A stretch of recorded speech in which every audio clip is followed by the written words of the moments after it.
Hi everybody, Josh here from Taylor's Way, and today I wanted to talk to you a little bit about some issues with trees that we're seeing.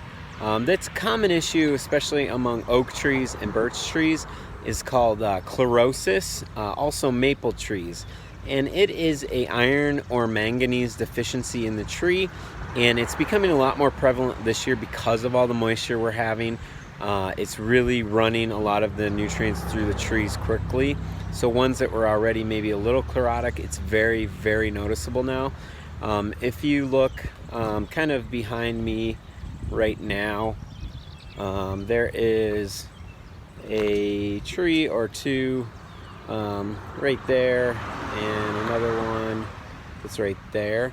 And those are both pin oaks that they were looked at a year and a half ago, and had they been treated then, they would have no yellow leaves, they wouldn't have lost all of this section here, and they would be healthy and looking great. And generally the treatment lasts anywhere from 5 years or more, depending on the tree and the conditions. So if this is something you are seeing, it's very, very easily correctable, and it's a very successful treatment, and we're able to help with that. And left untreated, it will definitely cause a tree to decline and die. So let us know if you need any help with that, and we'd love to help. Thanks, and have a great day.